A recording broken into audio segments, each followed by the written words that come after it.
Just to know. Aloha everyone, good morning. My name is Julia Espanola. I'm in Speech and Communication 151 with Professor John Marlow.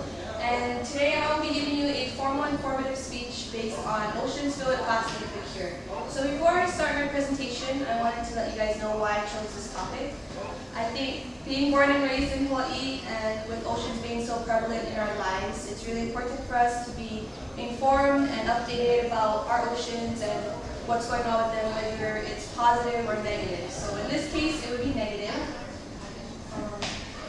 So first of all, why do we have oceans? About 4 billion years ago, think of Earth as this hot rock with lots of volcanic activity with basically no trace of water whatsoever. Over time, Earth would be accumulating water through different ways, but probably the primary source of water would be from outgassing. So outgassing is basically the release of gas through volcanic activity in the mantle of the planet. And of these gases, we have ammonia, we have carbon dioxide, and most relevant to this topic, we have H2O, which is water vapor. So that would be the primary source of water coming out of Earth. Over time, so about 4 billion years ago to 3.8 billion years ago, the Earth's surface cooled. So when it reached finally about 200 to 100 degrees Fahrenheit, the water was able to condense, filling in these low-lying areas and air basins that we now call our oceans. So that's why we're called the blue planet, because about 71% of our planet is water, and the forces of gravity prevent this water from leaving our Earth. So without leaving the screen, can everyone name the 5 oceans? Without cheating? Pacific Ocean. Yeah! Pacific. That one's right in front of me. Okay, so in order from largest to smallest, we have the Pacific Ocean, the Atlantic Ocean, the Indian Ocean, the Antarctic Ocean, and the Arctic Ocean. So here's a map. Might help you guys out with that. Here we are, little dots, Pacific Ocean, the Atlantic Ocean, which kind of hugs the east of North America, southeast of northeast of South America, and west of Africa.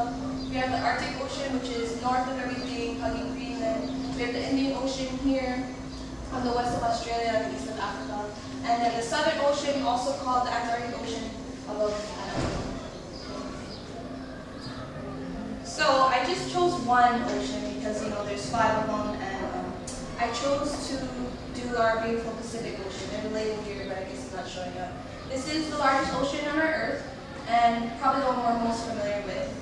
Fortunately, the Pacific Ocean has a nickname. It's not the greatest nickname, but it's also called the world's largest landfill. And this is because it's home to the Great Pacific Garbage Patch. So the Great Pacific Garbage Patch kind of has a misleading name. Some people think of it as, just these huge islands of rubbish, but that's not really true. So we have this Western Garbage Patch here that's toward near Japan, and then the Eastern Garbage Patch, or the North Pacific Subtropical High, which is a long name, I don't know why. And it's like midway between California and us. So here you see this label, it says Subtropical Convergence Zone. Basically, this area is where the warm waters of the South Pacific and the cold waters of the Arctic kind of meet, and it creates a highway for this debris to move back and forth and rotate. And this is due to, you might kind of see that these are like spirals. They're called gyres, and it's basically like water circulation happening around a central point. So this is why we have this. And sometimes if you go to the beach here, you might find like Japanese rubbish, which I found at Oahu before. So this would be one example, but not all of it looks like this. So again, I have a label that's not showing up, but about 80% of this rubbish comes from North America and Asia. The remaining 20% would be cargo ships moving back and forth and fishermen dumping their netting. So what does this trash consist of? Mainly this trash is plastic. So as we all might know, plastic is not biodegradable, meaning it can't break down and just eventually disappear. It will break down into these microplastics, which are just really tiny pieces of plastic. And so we do have these larger pieces like this, but mostly it's like this, and it kind of just turns the ocean to a soupy water. So that's why you won't really see just chunks of rubbish, because it's been broken down over time. So why do we use plastic? It's simple. 1, durability, 2, low cost, and 3, malleability, which means we use it every day in our consumer products and in all of our industries. I mean, we look around this room and you see plastic all over. Some of these examples here we use in our everyday lives. So the full effect. understand the full effect of plastic on our oceans, we have to go back to the foundation. So looking at the marine food chain, you guys are probably familiar with food webs, it starts with the producers. So these algae and these plankton get their nutrients from the sun. If there's so much marine debris in our oceans, they can't accumulate that nutrients that they need. Therefore, the jellyfish that eat them won't get nutrients, the turtles that eat the jellyfish won't get nutrients, and the sharks that eat the turtles won't get nutrients, and so on. So, viewer discretion is advised. There's some sad pictures. So this is an albatross in California that obviously had ingested a lot of plastic over time. And they don't know because most of these albatross are on the shores and they just think it's food.